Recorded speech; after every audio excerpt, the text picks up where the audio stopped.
abrindo o programa Fé em Debate. Quanto mais conhecemos, mais amamos. Olá, queridos filhos e filhas. É um grande prazer, estar no Fé em Debate com todos vocês. Nós acreditamos numa catequese permanente. E esse programa tem ajudado muita gente. Partilha de sacerdotes, de catequistas, de padres, de lideranças. Nem todo dia é fácil ter fé, Senhor. E é verdade. A fé, ela é sustentada pela vida de oração. Não pense que rezar é algo tão simples. Lembremos que os próprios apóstolos, vendo Jesus nos seus momentos profundos de oração, e Jesus era um homem de oração, é um modelo de oração, passava noites na montanha, noites isolado. Ele era um homem que rezava. E vendo isso, os discípulos pediram: Senhor, ensina-nos a rezar. Portanto, aqui está um desafio: aprender a rezar. Padre, mas rezar é algo automático? Não. Dirigir não é algo automático. Você já se deu conta o que é aprender a dirigir? Você já se deu conta a primeira vez que se liga o carro e a pessoa começa a suar? Porque você tem que dizer: aperta a embreagem, coloca ponto morto, o pé direito começa a ir no acelerador e o carro sai dando soco, afoga.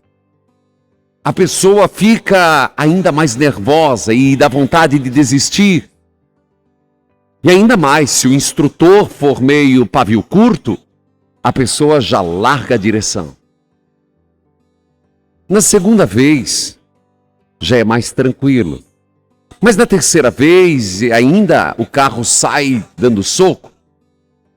Com o tempo, ninguém para mais para pensar: agora tem que apertar, agora tem que mudar a marcha, agora tem que fazer isso. Torna-se algo automático.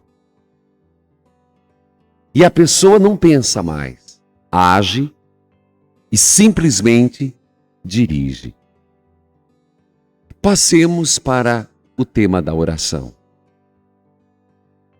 Nós achamos que nascemos sabendo rezar.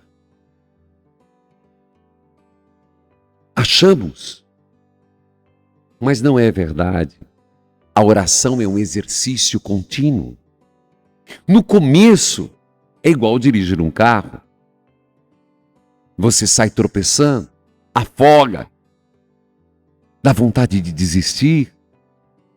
Parece que não flui, a oração parece que não vai. Quanto mais treinamos, quanto mais exercitamos, melhor se torna a oração. É como alguém que começa a tocar um instrumento musical. Se temos o violão, no começo é algo tão esquisito, o som sai tão ruim, uma corda sai mais forte que a outra, a posição sai incorreta, o som sai, parece uma taquara rachada. Mas com o tempo, você vai procurando os melhores sons. E de repente ele sai aquele som bonito, harmônico. A oração é assim. Quanto mais rezamos, melhor a qualidade da oração. Pena que a maioria das pessoas se limitam a orações em fórmulas. Digo sem medo, a vida inteira ficaremos nas fórmulas? As fórmulas não seriam uma muleta? As fórmulas de oração, Pai Nosso, Ave Maria, creio, não seria um caminho seguro, mas não o único, para entrar em contato com Deus? Ensina-nos, Senhor, a rezar. E o que é oração? Como pode ser rezado diferente ou melhor ou mais qualidade? É o tema deste Fé em Debate. A oração. Na escola de Jesus. Marilda. Magnalda, Padre Reginaldo. Eu peço desculpas, é que está escrito Marilda. Magnalda. Magnalda. Padre, você fala de onde, querida? De Lages. Lages, Santa Catarina. Está me escutando como? Eu estou escutando pela internet. Internet, nossa internauta. Sim. Mas qual a sua pergunta, querida? Padre Reginaldo, sabe-se que a Lexo Divina ela é dividida em 4 partes, né? 4 partes. Isso. Então, ela, qual, assim, ao seu ver, né, é a parte mais importante de todas elas? Olha, que todas são ligadas. Sua pergunta é muito interessante. Obrigada. A Lexio Divina, só para traduzir para o povo, significa leitura orante. E o que eu faço no rádio é, na verdade, uma leitura orante. Você percebe, todo dia, né? Exatamente. São 4 partes. É Lexio, Horácio, Meditácio, Contemplácio. Então, leitura, meditação, oração e contemplação. Veja, a leitura, uma depende da outra, mas os 2 primeiros passos, a gente gasta mais tempo. Eu não diria que é o mais importante, porque quem consegue, nem todo dia a gente consegue chegar na contemplácio. Sim. Porque é difícil chegar na contemplação, tem dia que não vai. Mas a primeira parte é muito importante. Por quê? A leitura. A leitura, nós temos uma mania, Magnalda, de pega um trecho, porque ninguém pode, para fazer uma boa leitura, não pode pegar um capítulo inteiro. Eu não consigo, pelo menos eu não consigo. A gente tem que pegar um trecho. Hoje é um trecho, amanhã é outro, sempre sequencial. Nós temos uma tentação de ler a primeira vez, porque a gente lê muito, você acha que já tá bom. Então, não, tá errado. Na leitura nós temos que ler pelo menos 3 vezes o mesmo texto. Ainda na primeira parte, eu geralmente vou dizer como é que eu faço. Eu faço com uma caneta. Porque aí, na leitura, você tem que olhar quem fala, quem são os interlocutores, quem é que está falando com Jesus, ainda na leitura. Esse interlocutor é fariseu, é saduceu ou é pecador? Porque depende, a postura de Jesus depende de cada um. É homem ou é mulher? É judeu ou é samaritano? É pagão ou é judaizante? Então a gente tem que fazer uma análise, sempre na primeira parte. Quem é que fala? Porque Jesus, diante de um samaritano, ele tem uma postura. Padre, mas eu não tenho esses elementos. Isso a gente sempre procura, se não tem na nota de rodapé da Bíblia, no final da Bíblia, geralmente, as Bíblias trazem umas explicações. Eu posso citar, Sem Medo, a Bíblia edição pastoral. Lá no final traz um livro que eu indico para as pessoas lerem, Jesus e a Estrutura do Seu Tempo. Magnalda, é um livro fácil que ele trata, por exemplo, quem são os saduceus, quem são os fariseus, quem são as classes sociais, porque é muito importante para a Lexio Divina. Então, leitura. Aí, ainda na leitura, feita essa primeira parte que nós chamamos de contexto, você passa para meditácio. O que é a meditácio? Meditação. Você vai pegar uma frase. O que é que mais te chamou a atenção? Qual é o verbo? Por exemplo, para mim, me toca muito verbo. Impressionante. Esses dias eu estava até falando como os verbos me chamam a atenção. Então, qual é a frase que te chama a atenção? Aí você para meditar. Nessa meditação, você tem que você já não está mais com a Bíblia lendo, não é? Sim. O que você faz? Você começa a contar para você mesmo o texto que você leu. Você tem que saber contar com suas palavras. Eu tenho dificuldade de ficar contando mental, então eu conto em voz alta. Para mim mesmo. Acho que quem me vê parece que eu estou louco. Porque eu conto o texto para mim mesmo. Aí é sinal que você domina o texto. Na meditação. Aí você para naquela frase que mais chama a atenção. Perceba que esses 2 passos é de intimidade com o texto. Para depois rezar. Geralmente as pessoas, quando vão ler a Bíblia, elas já vão direto para a oração. Qual a mensagem que Deus tem para mim, não é? É errado. Isso acontece muito nos grupos que vão usar a Bíblia. Porque a reunião dura 1 hora e o cafezinho dura 2.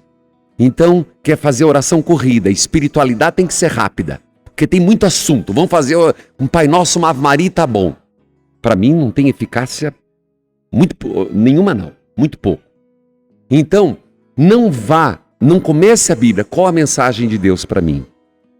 Primeira leitura, a meditação. Se você quiser dizer em tempo, eu até posso chutar. Uns 5 minutos a 10 na primeira parte. Na segunda, uns 5 minutos. Na oração, aí vai depender o estado do espírito. Uns 3, 5 minutos. A contemplação é fruto desses 3 primeiros passos. Pode-se chegar, pode-se não chegar. Contemplação é aquela frase que você escolheu, que Deus tocou teu coração, que você rezou. Mas deixa eu voltar sobre a oração. Na terceiro passo, na oração, Deus pode suscitar aquela palavra como uma oração penitencial. Aquele texto provoca um estado penitencial. Então aí você, de repente, se sente um verme diante de Deus. Você se sente infiel, você se sente pecador. Dali pode brotar, por exemplo, se você sabe, eu vou rezar o Salmo 50, que é um salmo penitencial, não é, Magnalda? Sim. Ou você pode fazer um ato penitencial, confesso a Deus Todo-Poderoso. Mas, padre, naquele dia que eu fiz, o meu coração, Deus pediu para mim um louvor. Cante. Cante um canto. Louvado seja meu Senhor. Canta. Sabe, em coro a Deus louvemos. É oração. E chega ao campo, chega a ser orado 2 vezes, né, padre? Exatamente. Pode ser que aquela palavra, naquele dia, provoque em você um desejo de uma oração de petição. Que é pedir. Faça uma oração de umas preces. A partir dali, não tente provocar a contemplação. A gente não pode. Esse último passo é dom de Deus. Você não é você que chega à contemplação, é Deus que dá a contemplação. Há dias que vêm, há dias que não vêm.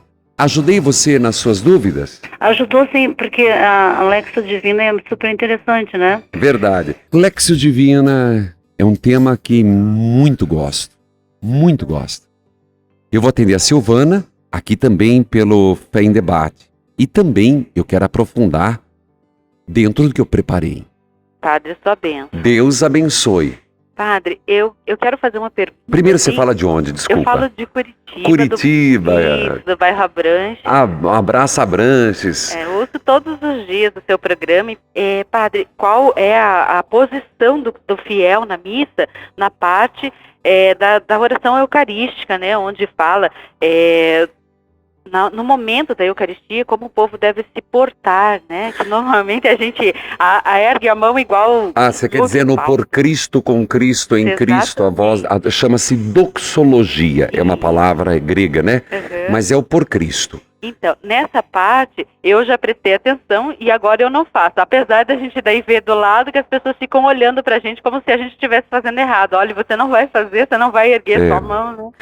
E aí eu fico pensando assim, no começo da missa, eu tenho o costume, assim, de no momento da saudação, a hora que o padre né, dá a saudação do tal, e a gente fala, bendito seja Deus que nos reuniu no amor de Cristo, eu tô com a mão aberta, assim, porque Ele está com a mão sobreposta, então eu estou aberta para receber a bênção. Aí fica muita gente olhando. Mal não faz, mas não é necessário, porque é uma saudação presidencial que, na verdade, é uma saudação daquilo que já aconteceu. Como assim, padre? O sinal da cruz é que congrega. Tanto que alguém diz, padre, que hora que eu posso chegar atrasado na igreja, até que hora para receber comunhão? Eu sempre digo, perdeu o sinal da cruz, perdeu o pacto. O sinal da cruz é um pacto. Na verdade, o que o padre diz, bendito é que a graça e a paz de Deus nosso Pai, é trinitário. No amor de Cristo, o Espírito esteja com todos vocês. Quando é que esse nos uniu? No sinal da cruz.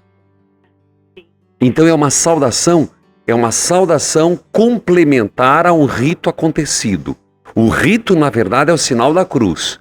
O desdobramento do rito é a saudação. Então, ficar com um braço aberto ou as mãos postas, aqui não diz muito. Porque o rito já aconteceu. Deus abençoe, Silvana. Filhos e filhas, a oração não se reduz ao surgir espontâneo de um impulso interior. Presta atenção nesta frase. Não pense que oração é apenas um ato espontâneo de um impulso interior. Não. Para rezar é preciso querer. Você escutou a profundidade desta frase? Que nós temos oração apenas, eu rezo quando eu tenho vontade, quando o meu espírito quer. Não. Rezar implica e é preciso querer. A oração requer um aprendizado. Um aprendizado pela palavra de Deus, pela tradição da igreja, pelos ensinamentos, pela doutrina. As fontes da oração. Quais são as fontes da oração? Quer dizer, o que é que suscita a oração? Onde buscar conteúdo da oração? Onde buscar referencial para a oração? Primeiro, na palavra de Deus. Segundo, na liturgia da igreja. Terceiro, nas virtudes teologais. Quarto, na vida. Falemos sobre isso. Na palavra de Deus. A palavra de Deus, ela provoca, ela estimula. A leitura da Sagrada Escritura, ela naturalmente leva à oração.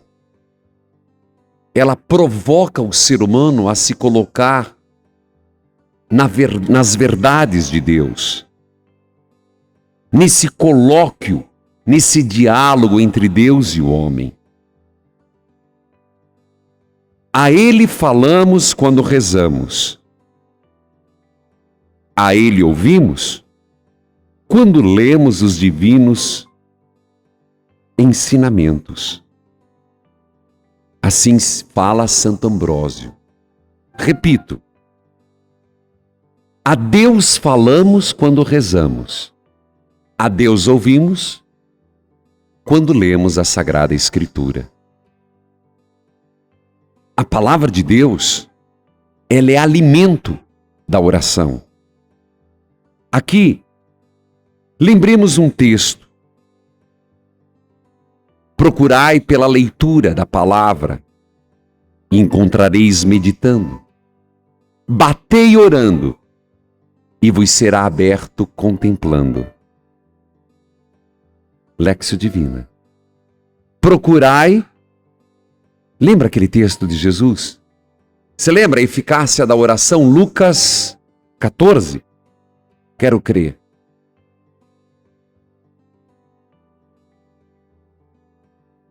Orai, batei-vos será aberto, procurai e achareis. Lembra esse texto? Olha que frase linda. Procurai pela leitura. Encontrareis pela meditação. Batei orando, e vos será aberto pela contemplação. Segundo ponto, pela liturgia da igreja. A liturgia, ela leva o nosso coração até Deus.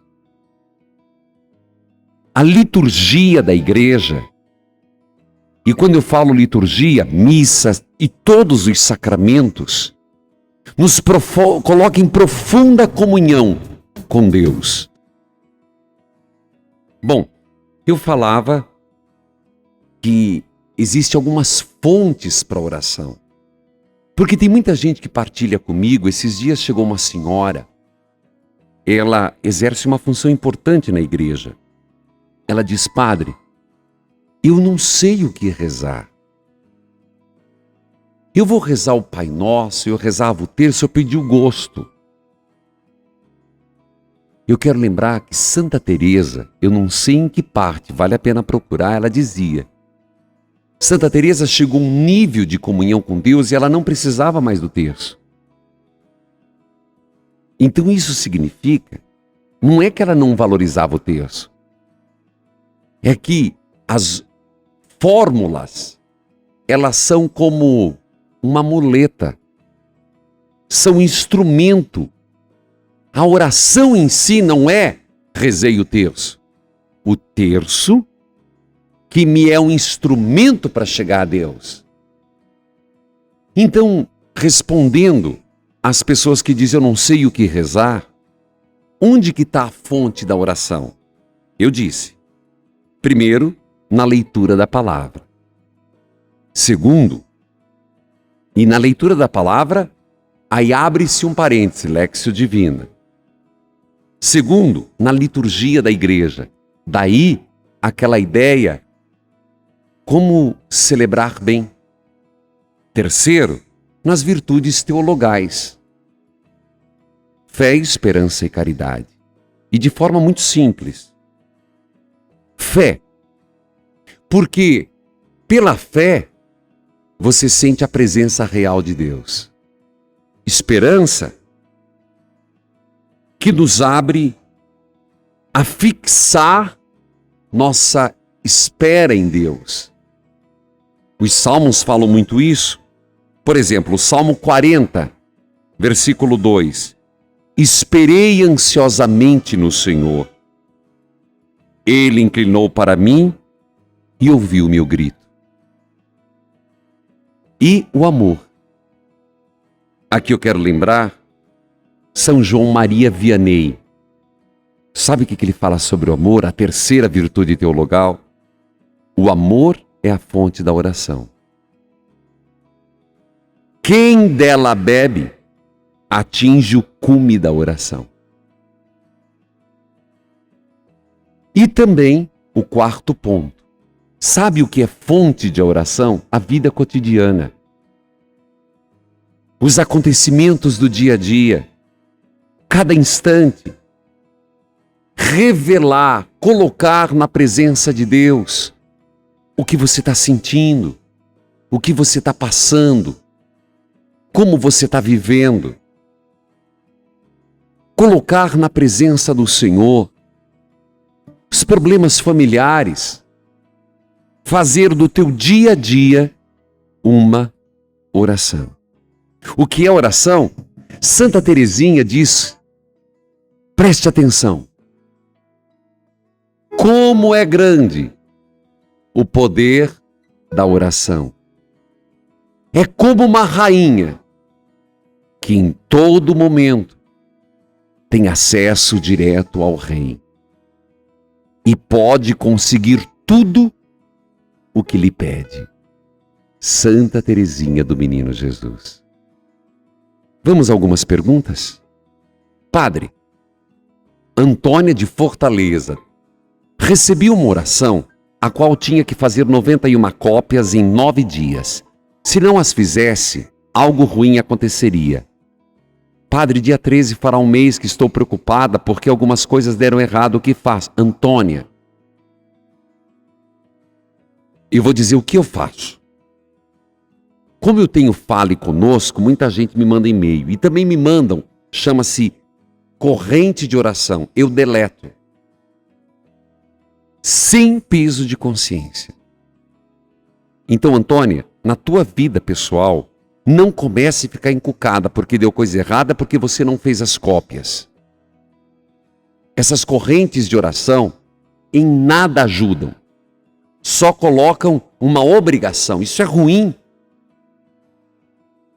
Quando eu entro na igreja, eu digo Igreja de Guadalupe, se é uma oração, eu deixo. Mas, se eu viro aqueles santinhos, encontro lá, você tem que multiplicar 1000 cópias, eu mando queimar.